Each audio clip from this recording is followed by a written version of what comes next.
being taken from an island, the little island of Jamaica, and coming here to Canada. I had a lot of self-image issues that was brought on by the woman that housed me in her uterus. Coming from the community that I'm coming from and the era that I was in, we don't talk about this. You got to be strong. They don't tell you how to be strong, but you just got to be strong. I am selfish with my time. I'm selfish with my energy now. I couldn't lift the weights. And the weights right now, they didn't get any lighter.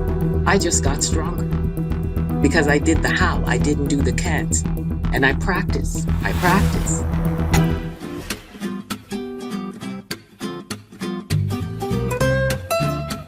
Hi, everyone, and welcome to another episode of the Conscious Leader podcast, where I interview guests who are consciously leading in their industry.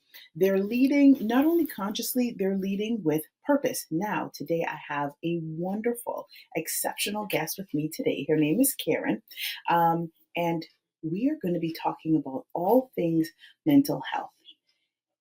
When we speak mental health, sometimes in these times, it can be seen as a buzzword for some. There are those who experience it and they've been through the pain, they've been through the, so in some cases, they felt defeated and they've taken that pain and they've turned it into purpose. And my guest today, Karen, she has actually done that. And so please help me welcome my guest, Karen. Hello, Karen. How are you? Hello, I am doing well. Thank you for having me on your platform. I appreciate Yes, that. thank you so much for being here. Please share with our audience who you are, who you serve, and how you are positively influencing lives.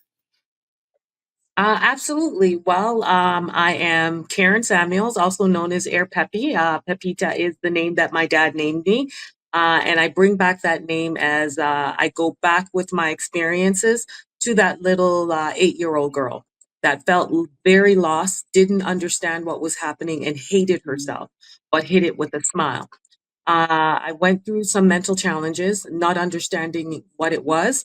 And now I've decided to be vulnerable, share my story as I wish that there was someone that looked like me to the world.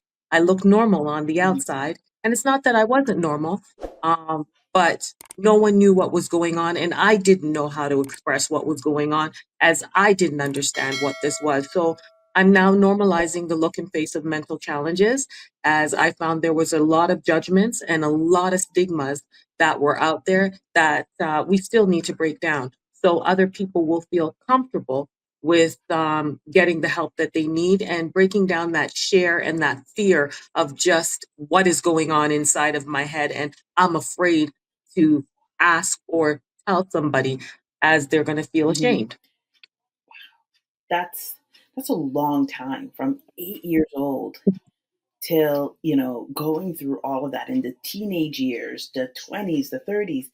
Um, And sometimes as parents, we don't fully realize what our children are experiencing. And we can brush it aside as saying, oh, well, you didn't get what you want. So you're feeling sad. Um, and these words may or may not be spoken, or the action toward, like with those words, or although we're not saying anything, but the actions that accompany those words have a significant impression um, on children, on their psyche, on their mental well being. And we live in such a time. I'm grateful that we have the opportunity to address these and speak about it openly. But as you mentioned, there's still so much more that needs to get done because there are many children who are suffering um, internally because they're holding on to so many things. And I want to ask before we get from your pain to your purpose, how did you finally recognize within yourself, even though, as you mentioned, outwardly everyone thought you were great because you smiled and you were happy and you were doing all these things, but inwardly, secretly, you were ashamed. I'm just using these words, so please correct me if I'm wrong. You were possibly feeling ashamed, embarrassed, angry, sad, perhaps depressed, maybe much more than that. So, how do you, one, recognize this within yourself? Actually, it was. I'm going to tell you, I'm hitting 8 for you because that's the time that I realized where a lot of things came at me where I actually changed. But it started from 3. And I'm saying this can happen with things like just something that, like a big Yes. event. And that big event was me being taken from an island, the little island of Yes. Jamaica, and coming here to Canada. I believe that was where things started to just change because the woman, and I call her the woman that housed me in her uterus. I will not call her mother to me because that's my experience, but she left me with my grandmother and my dad. So that's all I knew, and my grandfather. And that was full of love. Then I was uprooted from, again, this beautiful Yes. island up here to Canada. And I believe it was more in the fall where it was just this big, my whole world Hmm. changed. Hmm. So I think from then, and just to answer your question, what honestly, what made me recognize all of this was professional help. I'm not going to lie with that. Professional, at that time, unwanted help. Um, it was almost, I was kind of forced into it because I told you, well, everyone here, I have epilepsy. So I was having Hmm. seizures and I was kind of forced into, hey, what's going on, and talking about it. So, and coming from the community that I'm coming from and the era that I was in, we don't talk about this. And then I had to realize, because I thought strength was keep it in, toughen up, and do what you got to do. That's what I thought strength Hmm. was. Now realizing, going, we're turning my pain into purpose now. If strength is actually saying, no, something's going Hmm. on. I don't feel Yeah. good. I don't feel okay. Um, I need Yes. help. Yes. That is actually strength. That is that is so powerful, and you touched on something that transcends cultures, and you're really tapping into the strength of a woman, a heart of a woman.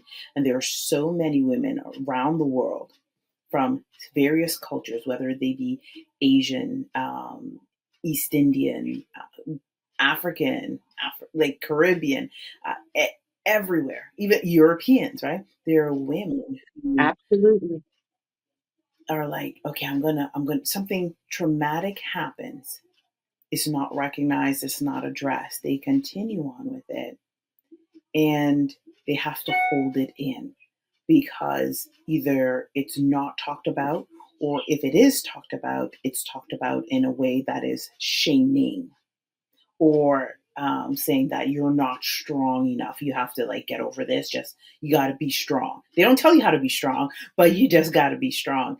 And that is, what you said. What you said really touched me personally because I understand. Um, and I remember I remember one time when we first came to Canada. My parents were here. My mom came to get me. I lived with my grandmother. I lived with my cousins. So I left all of this at like 10, going on 11, literally a couple of months before my 11th birthday, and I would cry, right? And she didn't know anything else to say, and she meant this, well-meaning. She was like, "Okay, it's okay to cry," and then after a while, she's like, "All right, you got to be strong." Right? We all got, you got to be strong. And I was like, in my mind, in my young mind, I was like, what do you mean you got to be strong, right? We don't recognize how traumatic that is. We don't recognize how um, uprooting that is. And because my parents spent time working, my father, like when they left, I was very young, right? They left. I think I was like maybe 5 or something like that.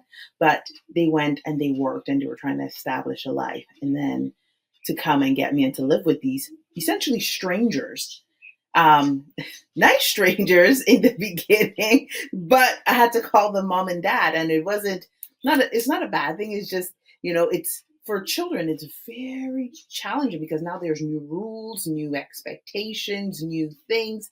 So how do you get past that?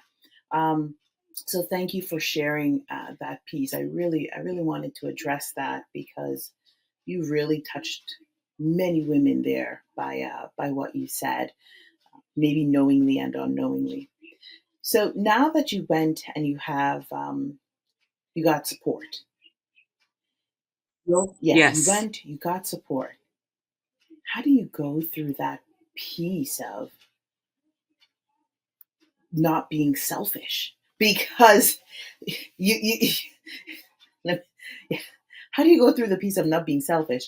And I asked this question because we want to heal, and it's about, well, I felt this pain, I felt this hurt, I went through this, and to now coming over on the other side of unselfishness, and it's, yes, you're still healing and growing, but you're doing it in a purposeful way. You're also helping others. How did that Yes. happen? Well, I'm going to start landing with this that I want everyone to know on your platform. Everyone's journey is different, and everyone um, carries or heals or balances their challenges differently. We're all individually. So when I go back into my platform is my mental story, this is my story, but everyone has their own mental Mhm, story. So um, what worked for me um, was individualized to me mhm, for me. And what works for someone else may be individualized to what works for them because we're all different. But what we all, I believe, can relate to is just saying to ourselves, hold on, something's not mhm, right here. And it's okay to reach out for that help that's going to help you and help again across for mental health. It help can look different for everyone. Like as I said, there's people that go through the mental illness, which is different from the mental mhm, challenges. You got to figure it out. But I am here again to just show everybody it is possible. I am still healing at mhm, 52. I am still healing. People, I do it the way that works for me. And that's where I'm going to say to someone, find someone that can work with you and listen to you. As it took me, I think, like 7 therapists to find the right one. Um, Not everyone that I come around with works with me. I work off of my intuition and I work off of the energy I feel with you. And if it doesn't feel right here, then I'm just going to let it go. When you talked about not being selfish, I am selfish. Um, we're not in the way that people think selfish. I am selfish with my yeah, time. I'm selfish with my energy now.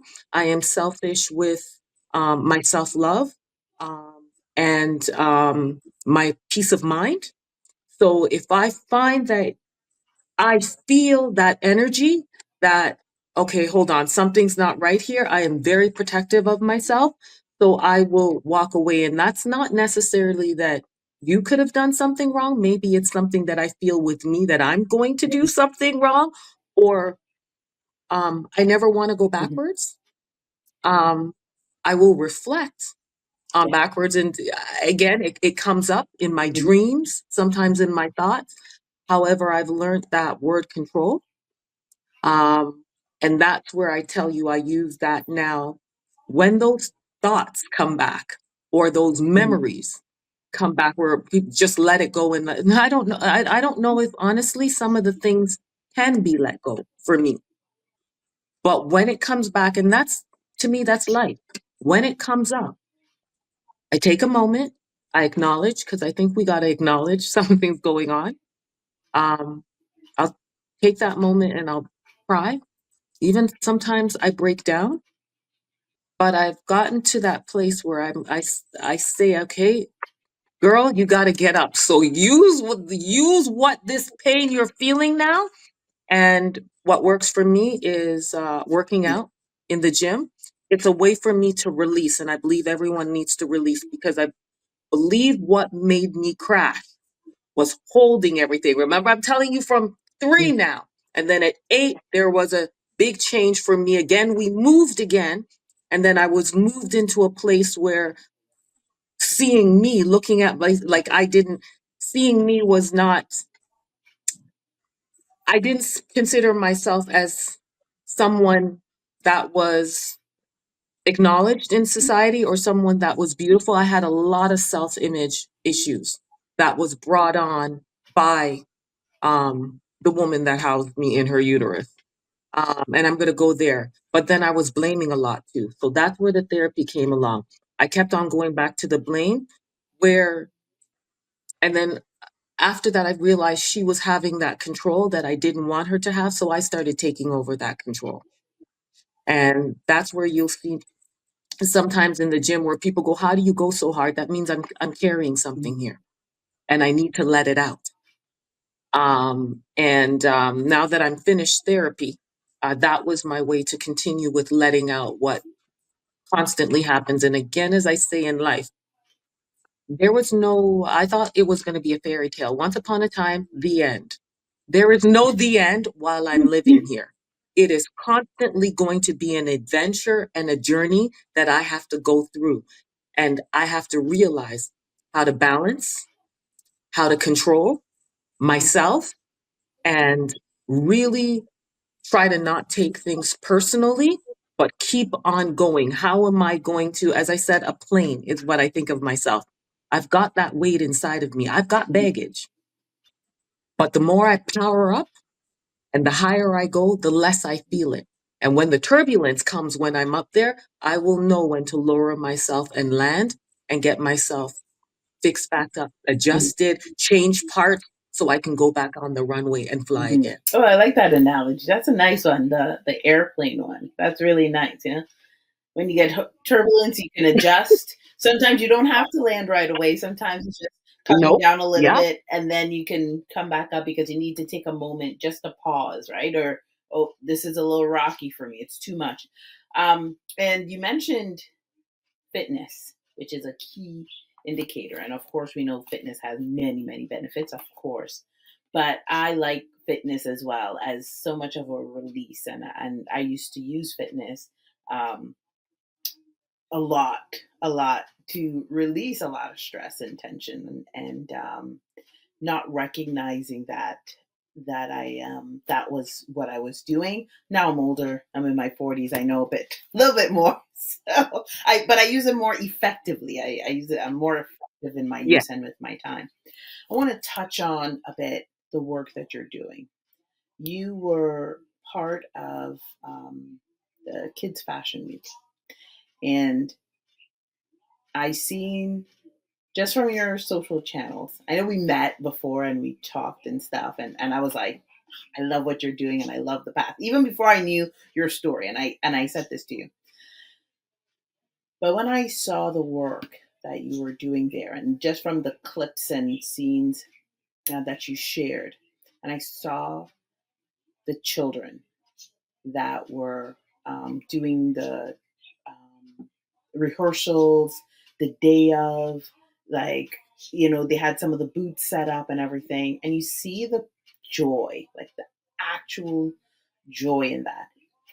For me, I was like, wow. Like, I wouldn't think that they would be joyful. And the reason why I'm using joy instead of happy, because there is a difference. Um, there's a huge difference. Yeah. And you're just there with them, and you're like, hey, what's going on? And parents, the parents are over here, and like you brought in a community, and you brought in this atmosphere so that the children and their parents were comfortable. This is from just my observation. They were comfortable. They felt aligned with what was happening. Everyone was being respected, and vice versa, respectful. And at the same time, I saw the level of power and empowerment that when they were walking or when they were speaking or singing or anything, like, everyone was just, that atmosphere was so supportive. And I wanted to, one, commend you, because congrats to that, and creating an atmosphere. It's not easy. And two, I wanted to ask for either parents who are listening in, or um, entrepreneurs or managers who are listening in. How can they create an atmosphere when they might be going through their own challenges or struggles, but ensure that it's welcoming as well as open, because if some open enough for them to anyone to say, this is what I'm experiencing right now, I need 5 minutes, or I can't do this, but something. How do you do that? How can they do that? Again, I'm going to go back to relearning myself, and that's through therapy again that I went through. I had to learn to unlearn and relearn. Then, honestly, I had to rebuild myself. With that, I went back to when you see me with the kids, people ask, how do I connect so well with the kids? I'm going back to that 3 year old, that 4 year old. What did I need at that Mhm, time? Um, at that time, I didn't know what anxiety was. And uh, there's not just bad anxiety, there's good anxiety. And a lot of the kids that walk through that I do work with, or the youths, it's that good anxiety. God, I have to walk it like but it can take over and give you the effect like the bad anxiety. So it's really, I try to build a mhm, connection, because the parents are also, I mean, their child, that anxiety. It's not to say that it's a bad one, but that anxiety can actually break you down too, the mhm, good one. So it's just building that connection and having them feel safe. And again, it's going to be okay. Knowing that perfection is not perfect. Um, and what do you think perfect is? To me, perfect is, I'd like to see you make that mistake or stumble, and I like to see when you get back. And again, the support. Support. I yeah, got you.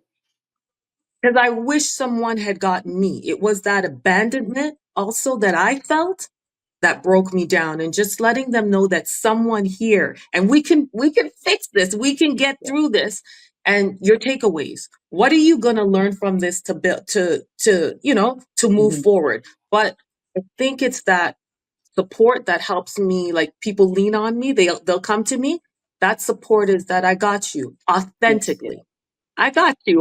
We're going to work. It's going to be okay. It's going to be okay. As realistically with life, when when I work on some of these projects that I do, yeah, not everyone's going to make it through. But again, it's going to be okay. There's always a chance, and maybe there's another path that we're going to go to get around to this path. But I really think it's that support. It's that support that they need, whether they're in or whether they're out or whether they have to come back. It's just that authentic support that I mhm, care, and we're going to get through yeah, this. We're going to get through this and recognize what's going on. As for when you said that parent, when they're going through something, I that's where, for me, I got to realize there are a lot of things that I went out for that I did not get, and I wasn't prepared. I wasn't ready for it. So I had to go back and I had to prepare myself for it. That's where I'm going to go back to parents, adults, or maybe you're not ready at that time if something's going mhm, on. You got to take care of you, yeah, then move on to the next step. mhm, Because they say, once, even when I tell you that I fly, I have to build myself up just like the stairs. I got to take it one step at a time, because if I just fly up like this, the crash is going to be mhm, harder. But if I take it one step at a time, even if I fall back, it's just that one step that I'm falling back, or step by step. If I just jump and leap to the top, the crash is going to feel heavier if I just fall right there because I just leaped. I didn't build myself up. mm, So, to that person out there, before you start something, if you're going through something, you're going to have to fix you first. And that is where I'm talking with a parent, because I'm a parent and my daughter and I have gone through, trust me, estranged, just we've gone through some stuff, and that's because I wasn't mhm. fixed. Thank you for your honesty and for sharing um, this message, because we all hear about the good. I was here, and this is my purpose, and this is the great things. Um, but we don't hear that piece where we're talking about I got to take it one step at a time, and I got to fix me. And sometimes I start something, and it's not that I can't finish it, but I didn't realize I wasn't prepared yet for this. So I got to take a moment and, as you said, take that step, either stay there or take one step back and say, okay, reassess. Oh, how am I going to move forward? Pause moments. You don't even have to Yeah, step back. Just pause where yeah, you are. I call it my pause moments. yeah. I just have to stop because sometimes my mind, there's so much that's going on. And I'm being so honest to this day. After I just have a bundle of thoughts and they could be Mhm. good.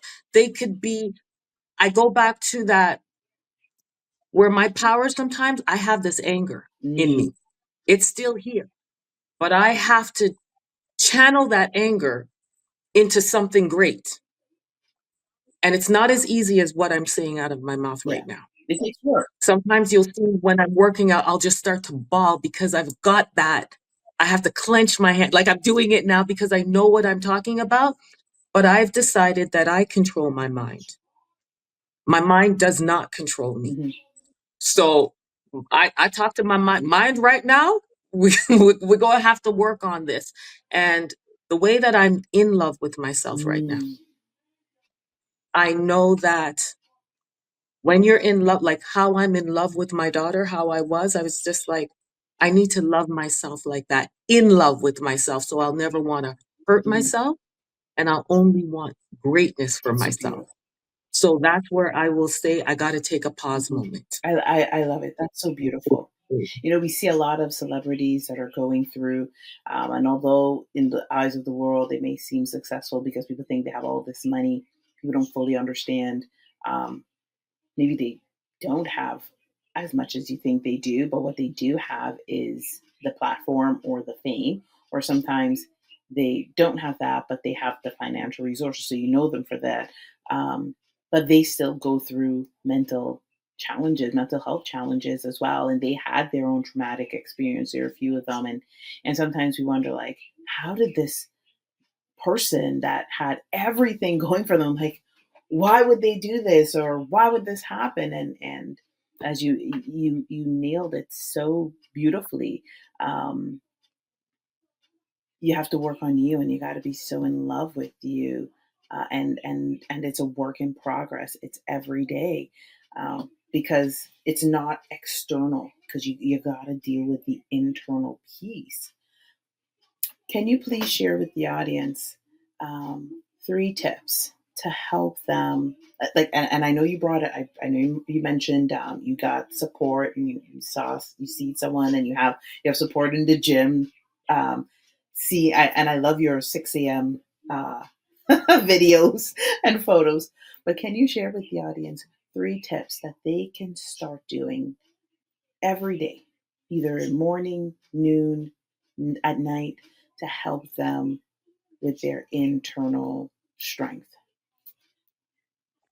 What actually helped me, what I'm going to say with me that I would, relate to others and see if this works for you is first thing that I wake up in the morning, before I put anything Mhm. on, um, I look myself in the mirror and I love me. And that's why you'll see me on my page, even here now. I can take off the makeup and everything like that because I hid behind it a lot of times because I hated what I naturally looked like. I tell myself first thing in the morning that I love myself. I am so in love with you. And I answer back Yeah. myself. Carrot, girl, you fly. Yeah, you are fly. I actually talk and answer myself.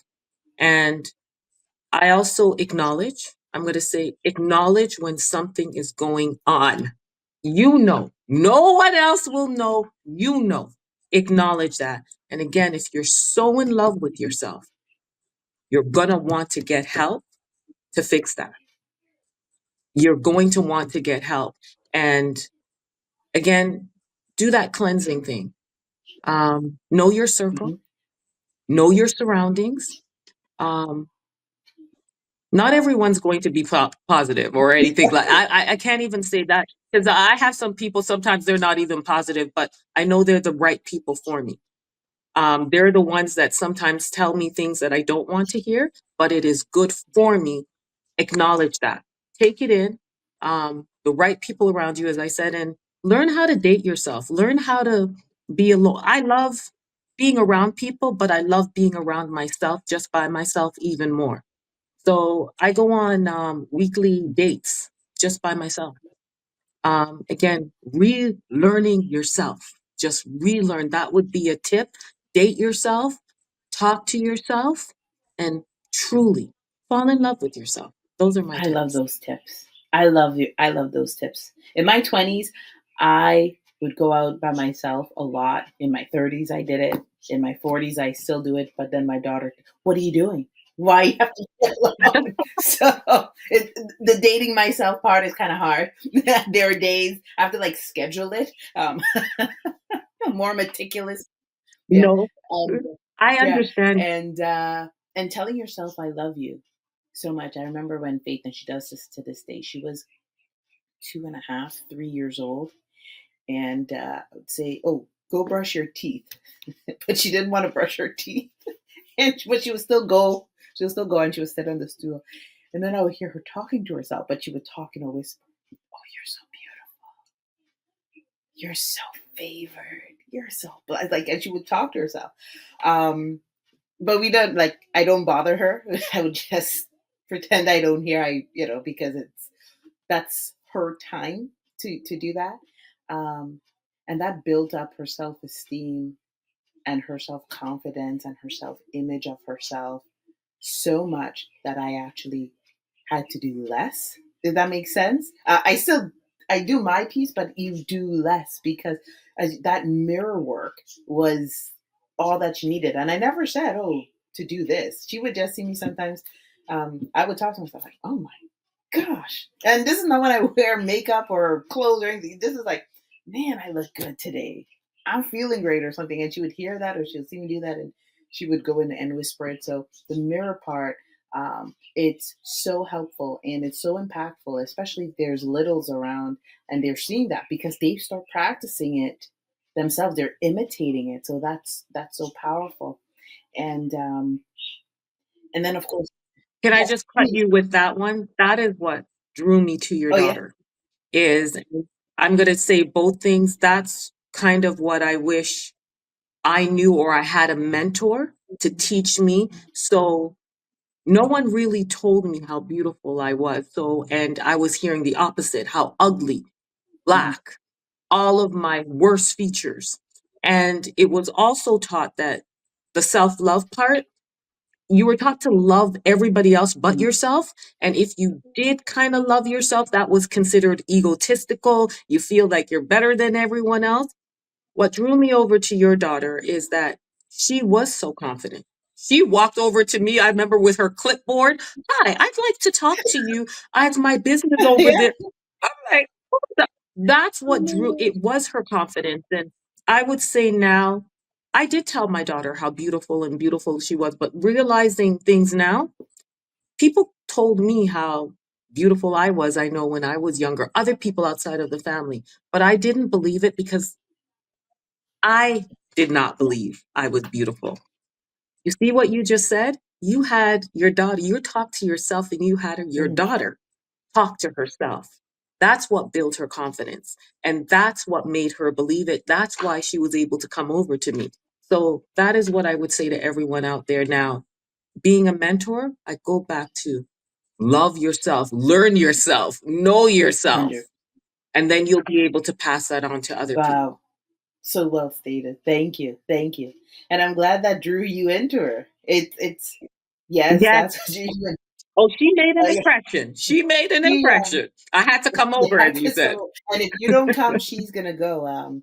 For some of you who may not know, Faith sometimes attends some events with me, some networking stuff, and even if I tell her no, she's like, "What do you mean no? Like this is my business. Like they have to know who I am. Like it can't just be you." Um, and so when we went to that event, it was so wonderful. It was so empowering for women, and because she had experience with talking with other women, and she would know that there's always boundaries, right? Like rules. Okay, if you need to use the washroom or something, and we know the space, and so there are all of these things. Um, she's just unafraid, and she's been doing it for so many years. She's just unafraid to share. What are you doing? Oh, let's exchange cards. I want to get to know you. And at the end of each one, she would ask me like 28, 24, 48 hours later, did you follow up with them? I'm like, excuse me? Did you follow up? I give you all the cards. So if I give you, like, you're supposed to follow up with them. Yeah, no, you're not. How old is she? She's 7.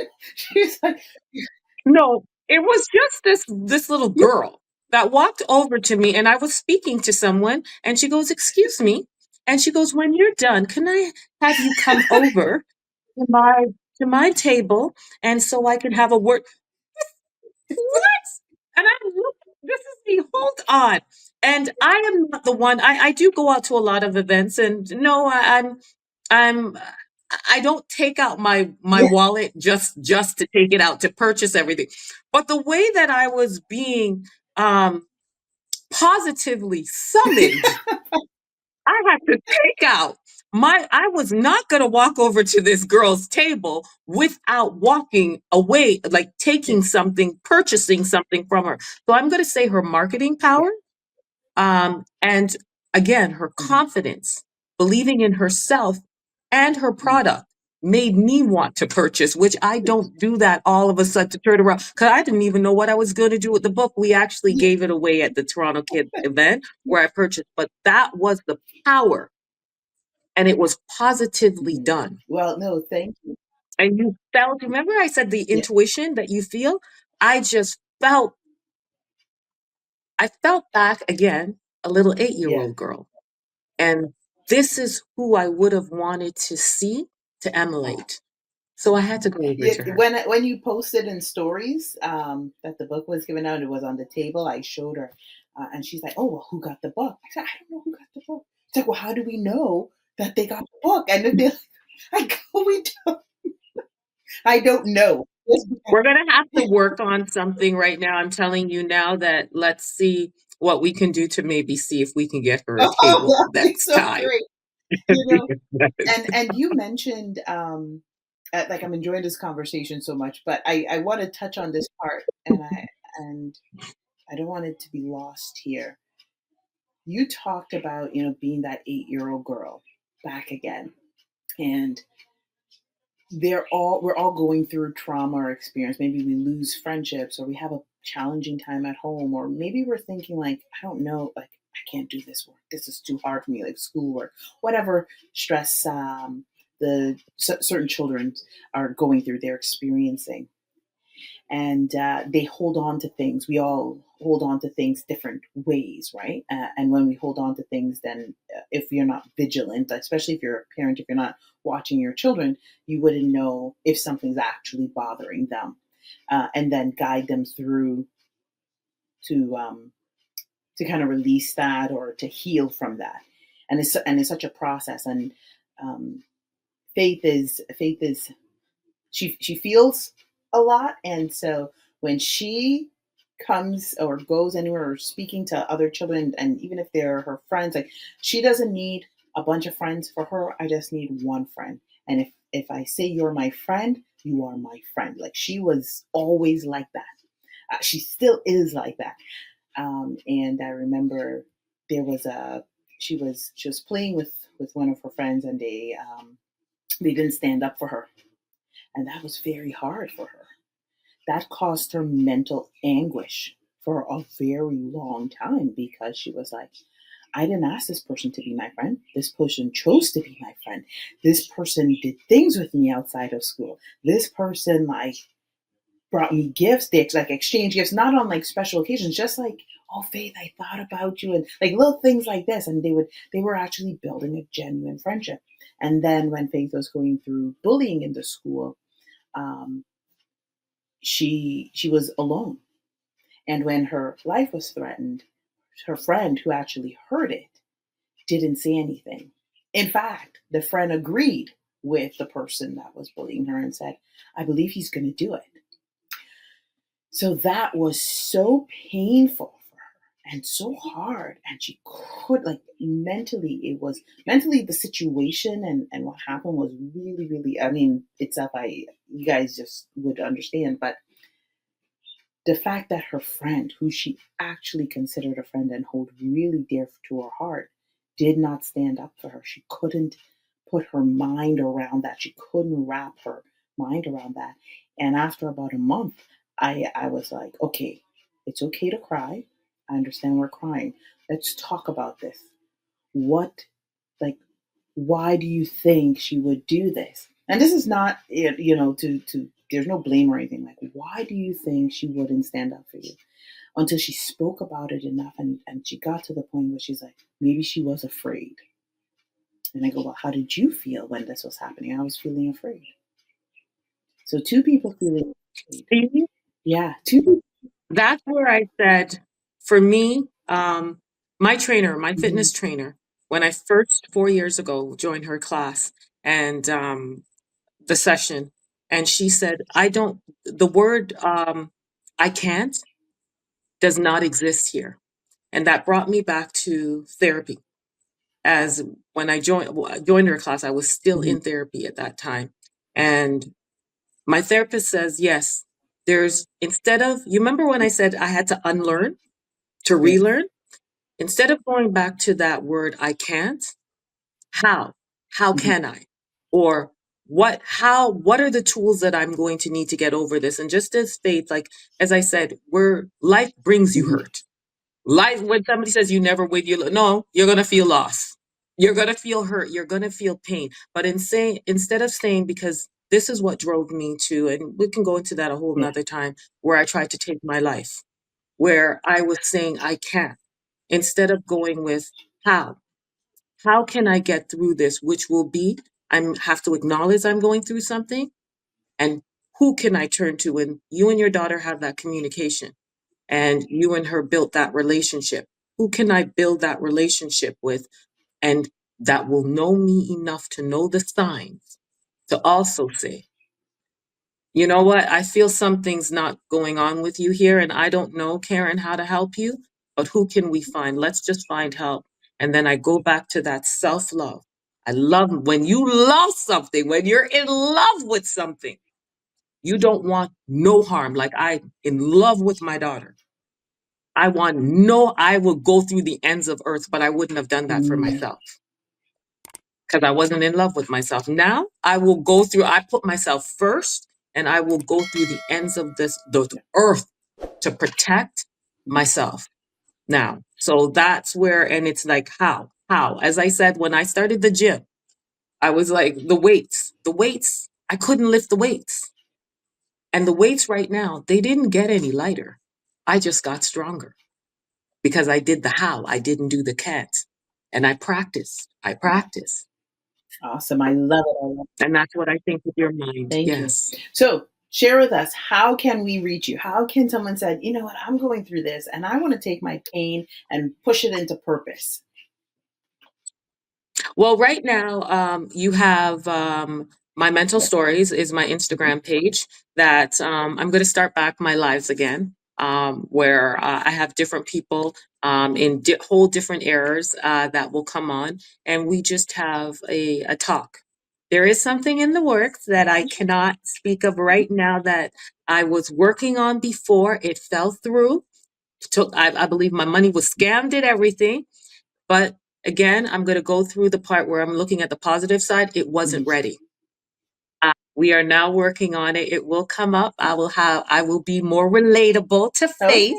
Okay. Uh, there is something that I'm working on there. Other than that, if you go on my page, you'll see my email. I'm just gonna stay there, my Instagram page, and I just love Awesome. support. Just come on the live, DM me. If even I'm gonna talk back my live talks where we just sit and Awesome. talk. We just talk, and then we'll figure out.